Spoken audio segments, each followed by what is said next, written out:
రవి గారు, టీటీడీ వివాదాలు ఈరోజు ఒక కొత్త మలుపు తీసుకున్నాయి. తాడిపత్రి దగ్గర సతీష్ కుమార్ అనే అతను అనుమానాస్పద మృతిగా పోలీసులు నమోదు చేసి విచారణ కొనసాగిస్తున్నారు. ఏంటి సార్, అంటే ఒక మరణం వరకు ఈ విషయాలు వెళ్తున్నాయంటే వీటి వెనుక ఉన్న హస్తాలు ఏంటి, అవి అసలు ఇవి ఎటు దారి తీస్తున్నాయి?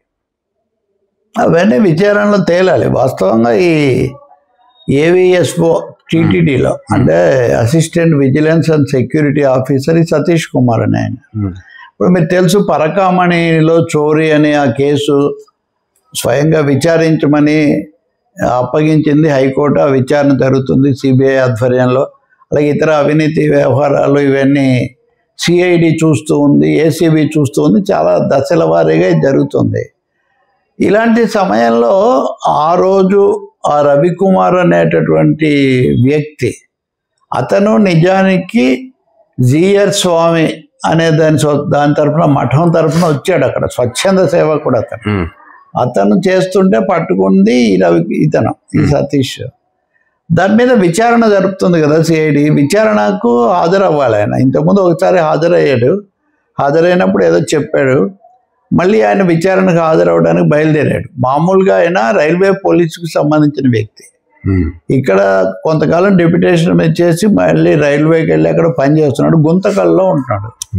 అతను గుంతకల్ నుంచి ఆయన బయలుదేరాడు. కానీ తాడిపత్రి దగ్గరలో కోమలి అనే రైల్వే స్టేషన్ దగ్గర ఆయన మృతదేహం పట్టాల పక్కన కనిపించింది. ఆయన తలకు వెనక భాగంలో గాయాలయ్యాయి. ఇట్లాంటి వార్తలన్నీ వచ్చాయి. వచ్చి రాగానే ఇంక ఏదైనా కానీ అటు ఇటు వస్తాయి కదా. అది ఇప్పుడు పాలకపక్షమైన టీడీపీ కూటమి వాళ్ళు, ఇటు నుంచి వైసీపీ వాళ్ళు, అంటే ఇటు భూమన కరుణాకర్ రెడ్డి, అక్కడ తెలుగుదేశం నాయకులు, వీళ్ళందరూ దీని మీద ఇద్దరు ఆందోళన వెలుగుచ్చారు. రెండోది, ఇది ఎవరు ప్రాణం తీశారో, ఇది ఎవరు దీనికి కారణమో విచారణ జరపాలి, అది ఇదని ఇద్దరు కూడా అడిగారు. నిజం చెప్పాలంటే అతను రైలు పట్టాల పక్కన పడుంది. అతన్ని ఎవరైనా తోచారా, హత్య చేశారా, ఏం జరిగింది? పోస్ట్ మార్టం నివేదిక కూడా అది సహజ మరణం కాదు, అనుమానాస్పద మరణం అని చెప్పింది అని చెప్పారు. ఆ తర్వాత పోలీసులు అయితే కనుక చివరకు హత్య కిందనే కేసు నమోదు చేసి దర్యాప్తు చేస్తున్నారు. ఆయన కుటుంబ సభ్యులు అంటే సోదరుడు ఇంకా ఒకరిద్దరు కూడా మా వాడిని ఎవరో బలవంతం చంపేశారు, దీని మీద దర్యాప్తు చేయాలని వాళ్ళు కూడా అడుగుతున్నారు. కానీ వాస్తవానికి ప్రమోద్, మనం కొంతకాలంగా తిరుపతిలో నెయ్యి దగ్గర నుంచి పరకామణి వరకు, తొక్కిసలాట వరకు, ఆవులకు రక్షణ ఉందా లేదా అనే వరకు వరుసగా ఏదో ఒక వివాదం వస్తుంది. ప్రతి వివాదంలో ఒకవైపున వైసీపీ గత ప్రభుత్వం, ఇంకోవైపున తెలుగుదేశం, బీజేపీ వాళ్ళు మధ్యలో ఇది నడుస్తూ ఉంది. పవన్ కళ్యాణ్ సనాతన ఇది ఆయన. తిరుపతి అనేది అంతకంతకు కూడా అది ఆధ్యాత్మిక కేంద్రం కాస్త రాజకీయ కేంద్రంలాగా మార్చివేయబడుతున్న పరిస్థితి మటుకు చాలా ఆందోళన కలిగిస్తుంది, చాలా అభ్యంతరకరమైంది. ఇందులో భక్తుల గురించి, ప్రజల గురించి, సిబ్బంది గురించి చర్చ లేదు. రాజకీయంగా మీరంటే మీరు, మీరంటే మీరు, యంత్రాంగం అదే. చైర్మన్లు ఎవరుంటే పాలక పార్టీ వాళ్ళకు అనుకూలమైన వాళ్ళు, ఈఓలు అప్పుడు ఇప్పుడు ఐఏఎస్లు ప్రభుత్వం నియమించేవాళ్ళు. మరి వీళ్ళందరూ ఇలాగే ఉండగా ఇవి అంతుపట్టని రీతిలో అనుకునేట్టుగా ఎందుకు వచ్చింది? తిరుపతి రాజకీయ వివాద కేంద్రం ఎందుకయింది? ఒక ముక్కలో చెప్పాలంటే ఇప్పుడు అది గేట్వే సౌత్ ఇండియాకు, ఒక విధంగా మద్రాసుకు, తమిళనాడు వాళ్ళు కూడా చాలా ఎక్కువగా వస్తారు. తిరుపతి అన్న పేరే వాస్తవానికి తిరు అన్నది తమిళ పదం నుంచి వచ్చినటువంటిది. అందుకనే ఇది ఒక విధంగా దక్షిణ భారతదేశంలో ఇట్లాంటి వివాదాలు ఇవి తక్కువగా ఉండే చోట క్రమక్రమంగా మతము రాజకీయము పెనవేసుకున్నటువంటి ఒక ప్రత్యక్షంగా పాలక పార్టీల మధ్య వివాదాలకు, తగాదాలకు ఇది కేంద్రంగా మారుతుంది.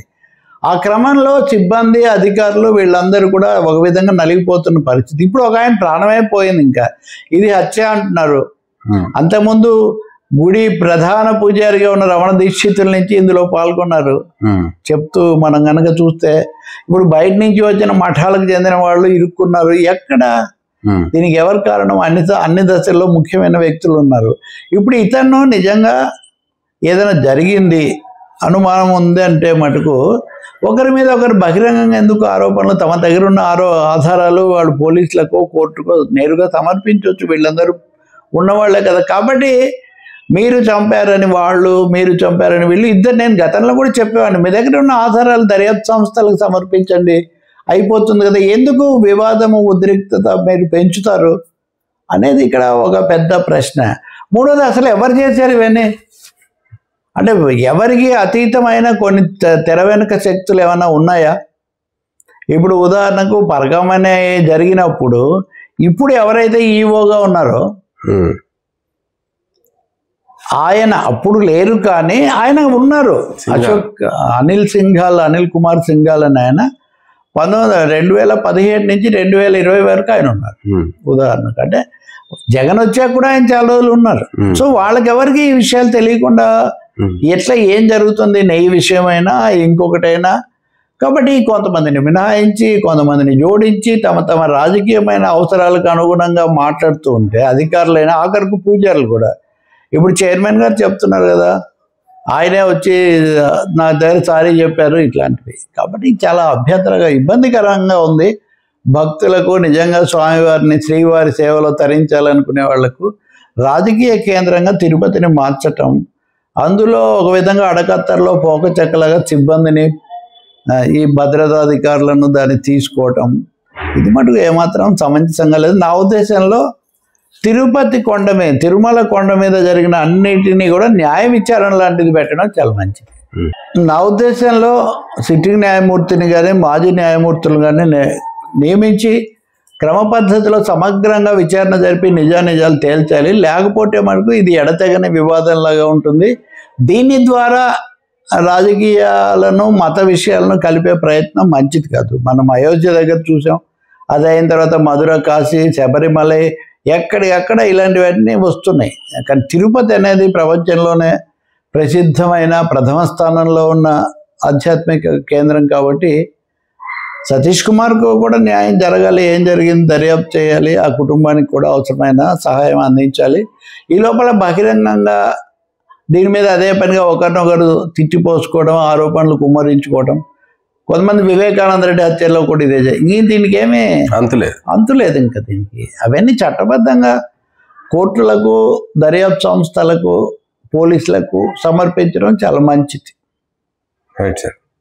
ఈ కేసులో విచారణ పోలీసులు ఇలా పెడుతుంటే ఈ సమయంలో ఇంకో వార్త వస్తుంది.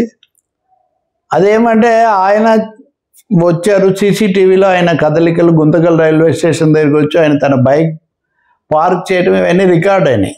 ఆ తర్వాత ఆయన రైలు ఎక్కడం ఇదంతా.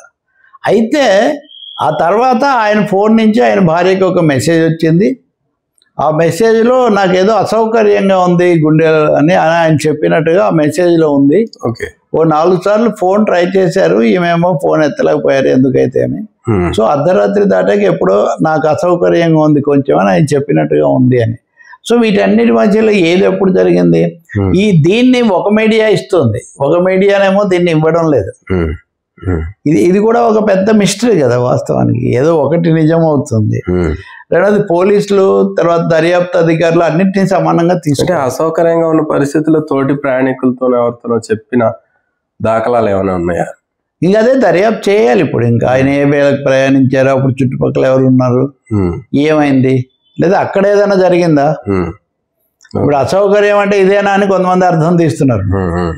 అందుకే ఎప్పుడైనా నిష్పాక్షికంగా నిజాన్ని తేల్చడం కోసం జరిగితే తప్ప మీరు రెండు పార్టీల వివాదంలాగా, అంటే ఇరుపక్షాల వివాదంలాగా దాన్ని చూడకూడదు కదా. ఇరుపక్షాల వివాదంలో అమాయకులు దెబ్బతినకూడదు కదా, బలిగా.